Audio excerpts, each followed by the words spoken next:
bom dia, boa tarde, boa noite, dependendo do horário em que este vídeo estiver sendo reproduzido. Meu nome é Renê, eu sou estudante de Ciências Biológicas do Instituto Federal da Paraíba, Campus Cabedelo. Nesta videoaula iremos tratar de algas, no caso algas vermelhas, algas pardas e algas verdes. As algas vermelhas são do domínio Eukarya, ou seja, todas as suas células são eucariontes, são células que possuem núcleo, são do supergrupo das plantas e algas correlatas, formando assim o supergrupo Archaeplastida, onde teremos plantas terrestres, algas vermelhas, algas verdes e Glaucophyta. Archaeplastidia, pois nesse caso o cloroplasto é primitivo, pois veio de endossimbiose primária.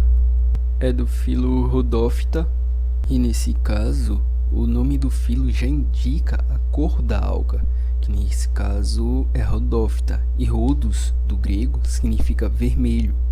É uma alga multicelular e geralmente seus talos são ramificados. E no caso, o talo é uma estrutura do corpo de uma alga multicelular. As algas vermelhas possuem uma estrutura final, que é uma estrutura para fixação no substrato, e é uma alga muito presente nos recifes de corais. São algas abundantes em mares tropicais, ou seja, 95% das espécies de algas vermelhas são marinhas, mas também podem ser encontradas em água doce e também sobre superfícies úmidas, como por exemplo troncos de árvores. É um filo bem abundante, cerca de 6.000 espécies já foram descritas, e sua cor pode variar do vermelho até o roxo escuro, quase negro. Dentre os seus pigmentos, contém a clorofila A, que é muito importante para o processo de fotossíntese, e também apresenta caroteno, xantofilas e a ficobilina. Existem classificações da ficobilina. Esse pigmento fotossintético pode absorver radiação luminosa em diferentes comprimentos de onda. A ficocianina confere um tom azulado às algas e absorve radiação luminosa amarelo alaranjada. A aloficocianina, também de cor azul, absorve radiação luminosa. Ficoeritrina, de cor vermelha, absorve radiação luminosa verde. É um dos pigmentos mais abundantes nas algas vermelhas. É um pigmento adequado para o tipo de luz penetrar nas águas profundas onde elas vivem. E além dos indivíduos que são autotróficos, também é possível encontrar indivíduos com comportamento parasítico ou simbionte. A alga vermelha utiliza amido das florídeas como reserva energética. E apesar de receber o nome de amido das florídeas, sua base, sua estrutura é mais parecida com o glicogênio, que também é um polissacarídeo de reserva, porém é de reserva de animais. Falando de sua parede celular, podemos falar das microfibrilas de celulose, que são embebidas em gel de mucilagens, e poligalactanos sulfatados. Os poligalactanos sulfatados são os principais componentes do comercialmente valioso agar e carraginanos. É um componente mucilaginoso que confere às algas vermelhas a textura deslizante. Características deste grupo é a produção contínua e a troca de mucilagem que auxiliam as algas a desfazer-se de outros organismos que poderiam colonizar sua superfície e reduzir sua exposição à luz. A carragenina e o agar produzido por essas paredes tem grande valor comercial, tanto na indústria dos alimentos, quanto também na área das ciências. As algas vermelhas do gênero Porphyra são usadas na culinária japonesa na produção de alguns tipos de sushi. E essas algas são ricas em vitaminas e sais minerais. Certas algas vermelhas depositam carbonato de cálcio em suas paredes celulares.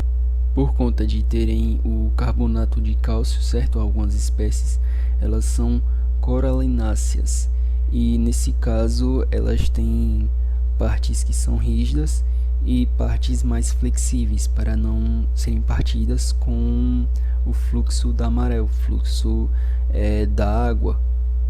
Pelo fato desse acontecimento, a parede acaba ficando bem rígida.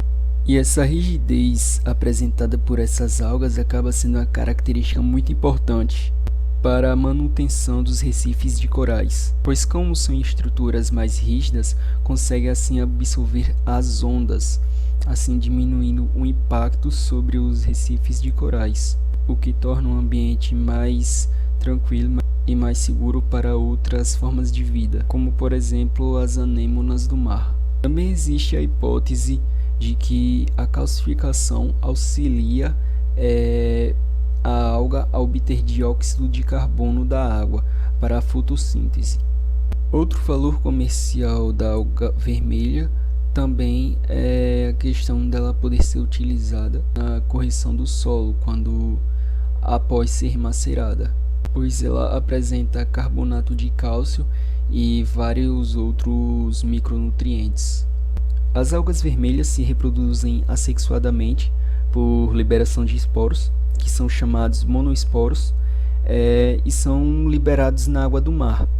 Quando as condições são favoráveis, os monoesporos podem fixar-se ao substrato mediante repetidas mitoses, produzida uma nova alga similar à planta-mãe produtora de monoesporos. Existe uma alternância de gerações entre duas formas multicelulares e separadas da mesma espécie.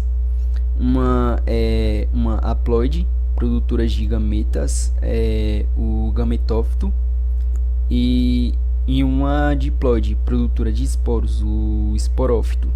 Algas pardas são do domínio Eukarya, supergrupo Stramelophylla ou Chromaveolata, reino Proctista, filo Phaeophyta e classe Phaeophyceae. O nome do seu filo é Phaeophyta, já que Pheo significa marrom ou escuro, já que essas algas têm uma coloração amarronzada ou amarelo escuro. Todas as algas pardas são multicelulares, porém não formam tecidos verdadeiros. Sendo assim, as algas apresentam estruturas visualmente parecidas com plantas, porém são totalmente diferentes. Ao invés de caule, ela tem talo, ou seja, não tem vasos condutores. As lâminas assemelham-se com folhas. Algumas algas possuem bolsas de ar que auxiliam na sua flutuação. Muitos confundem sua estrutura de fixação com raízes, porém na verdade essa estrutura é o apressório. Também temos o estipe. Como pigmentos apresentados nos cloroplastos das algas pardas, temos a clorofila A, clorofila C, a fucoxantina, que é responsável pela coloração das feofícias, e caroteno. Utiliza como reserva energética óleos, ou seja, lipídios, grupo monofilético, mas algumas algas pardas variam em tamanho, desde formas microscópicas até macroalgas, como os kelps, os quais têm 60 metros de comprimento e pesam mais de 300 quilos. A forma básica de uma alga parda é o talo, um corpo vegetativo simples, relativamente indiferenciado. Os talos variam em complexidades, desde filamentos simples a ramificados, como em ectocarpo. Existem cerca de 1.500 a 2.000 espécies. Alguns representantes: kelps laminárias, que são algas pardas enormes, laminária japônica, o kombu, sargassum, que é responsável pelo mar de Sargasso, ectocarpos, macrocistes, fucus e neurocistes. Fucus é uma alga parda ramificada dicotomicamente, que apresenta vesículas de ar próximas às extremidades de suas lâminas. O gênero Sargassum é aparentado com o Fucus. Algumas espécies de Sargassum permanecem fixas, enquanto outras espécies nas quais perderam os apressórios formam massas flutuantes. Ambas as formas ocorrem em algumas espécies. Fucus, Sargassum e algumas outras algas pardas crescem por meio de divisões sucessivas, a partir de uma única célula apical. não de um meristema intercalar localizado dentro do talo, como é característico das kelps. Um membro da ordem Fucalis, o sargassum, forma imensas massas flutuantes, o Mar do Sargassum, no Oceano Atlântico, a nordeste do Caribe. Sargassum multicum podem produzir crescimentos indesejáveis quando introduzidas em áreas não nativas, podendo interferir seriamente em atividades de maricultura comercial. Sargassum podem também competir e substituir membros de laminares e Fucalis, que em suas comunidades são consideradas espécies-chaves ou essenciais. Kelps são as maiores representantes das algas pardas, podendo chegar até 60 metros.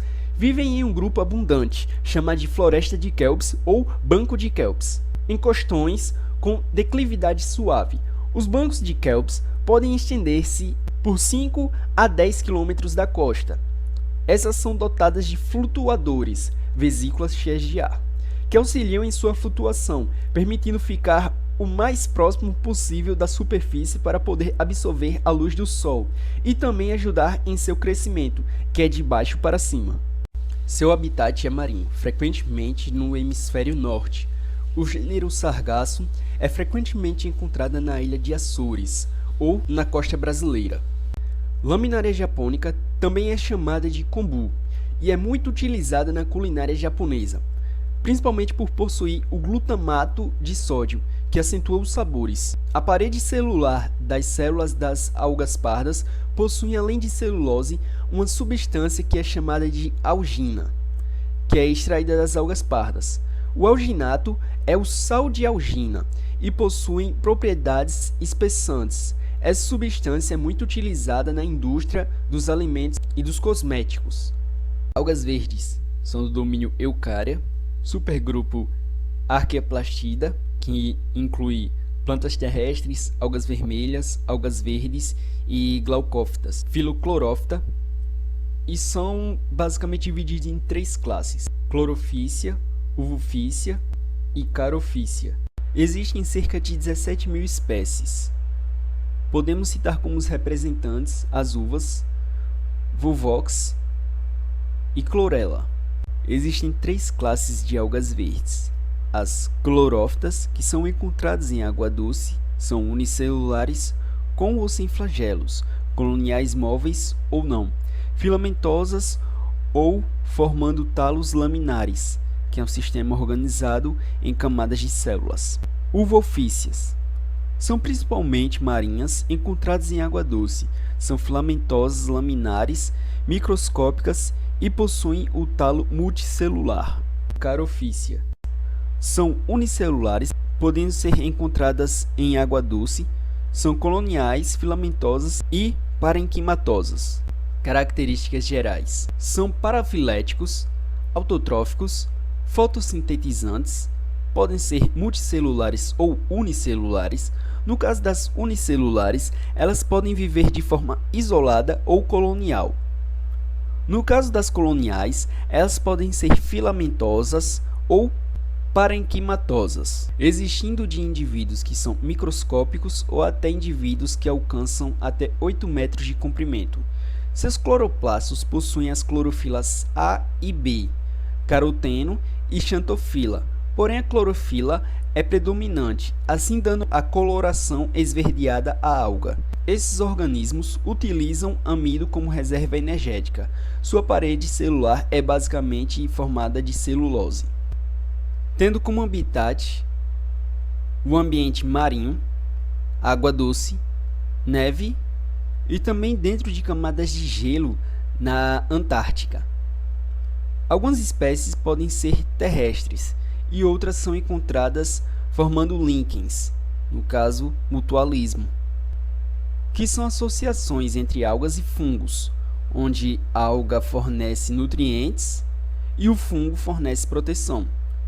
Líquens são encontradas geralmente em troncos de árvores. O líquen será encontrado no lado mais úmido, o qual o sol não alcança. Também podemos encontrar algas verdes associadas a outros indivíduos, como por exemplo os quinidários, onde podemos mencionar a hidra, e por isso conferem a esse quinidário uma coloração esverdeada. Essas algas são chamadas de zooclorelas.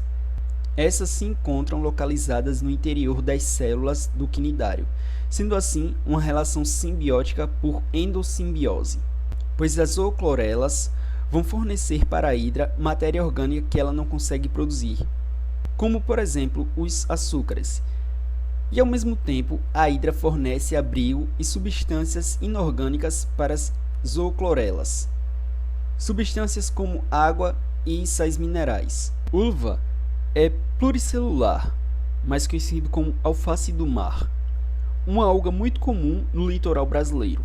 Volvox são indivíduos unicelulares que formam colônias móveis compostas por diversas células. As células individuais nas colônias de Volvox estão embebidas em uma matriz gelatinosa e organizam-se em uma estrutura em forma de esfera. Hydrodictyon é um gênero de colônia não móvel.